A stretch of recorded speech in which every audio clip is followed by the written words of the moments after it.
Hello everyone, Neil back once again with another quick streaming review for you. And today I'm going to be taking a look at The Mandalorian Season 3, Episode 2, The Mines of Mandalore. So, spoilers! Spoiler alert, I will be spoiling the heck out of this episode, so you've been warned. Alright, moving on.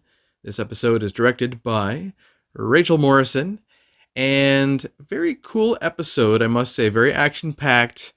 Very good episode, and it is all about Mando, who's visiting Mandalore in order to redeem himself in this lake, this body of water deep down in the mines of Mandalore, in order to become a fully certifiable Mandalorian once again. So that's his plan right now, and he's also been looking for parts for IG-11. So before he goes to Mandalore, he actually goes to Tatooine to visit Pelimoto, who's always entertaining to watch, and she's got R5-D4, yes, that R5-D4 from A New Hope, the cowardly droid who seems to always be malfunctioning, right? He's got a bad motivator and all that, or at least he used to. So he winds up joining Din and Grogu, and they wind up flying off to Mandalore, and this is a cursed planet, according to Bo-Katan, who says it's a poisoned wasteland, there's nothing there for you. So she's not really interested in helping him. So he goes there by himself with Grogu and R5-D4 anyway, and the planet actually makes communication impossible, so that's trouble.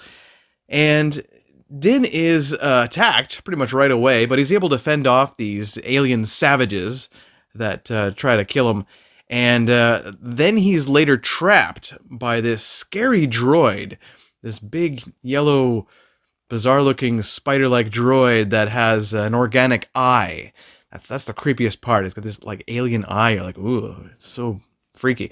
Anyway, so Grogu tries to rescue him, but fails, unfortunately, and he's told by Din to go get Bo-Katan. She's got to help. She's his best hope to help now.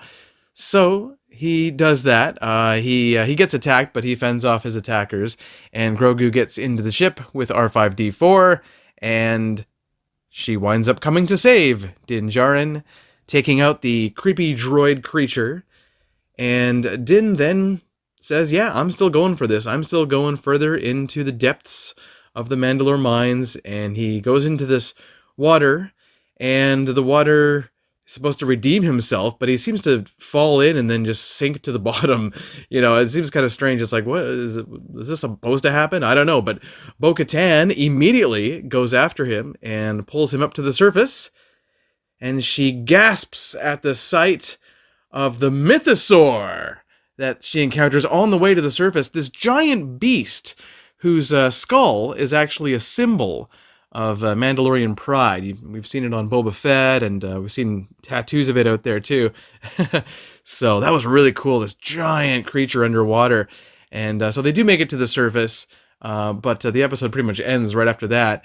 And yeah, that sets up a very interesting episode 3. So we're going to see if this creature is, a big threat to them or what. I don't know. Is it like their Cthulhu, basically? I don't know. It's a mythological creature.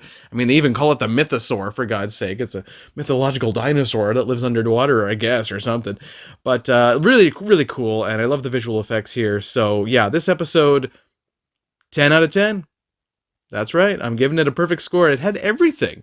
It had great action, good acting, fun dialogue, scary creatures, and I mean, even Grogu got to kick some butt, right? So, so it was great. It really did have a little bit of everything in this show. I absolutely love how this season so far is getting back to focusing on Din Djarin, wanting to reclaim his status as a full-fledged Mandalorian, and the history and, the lore of the whole planet and everything. It's just fascinating. I love their mythology.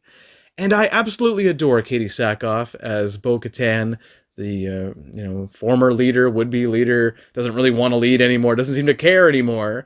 But I'm so glad that we get more of her, instead of her just, moping on her throne in the empty castle there. Definitely go watch Star Wars The Clone Wars and Rebels, the two animated series. I believe are both still available on Disney Plus, I would think. Watch all you can of Bo-Katan, because Katie Sackhoff actually voices the animated version of the character as well. That's where the character started. So you get to see the whole history of her character and what she's kind of been through there that way. So highly recommend that, but I also, of course, highly recommend this episode. It's even better than the first episode of this season, which was off to a great start. So, yeah, definitely 10 out of 10. Perfect score for me. And that's all I got to say. I thank you guys so much for tuning in to this quick streaming review. This is Neil, and until next time, may the Force be with you. Peace.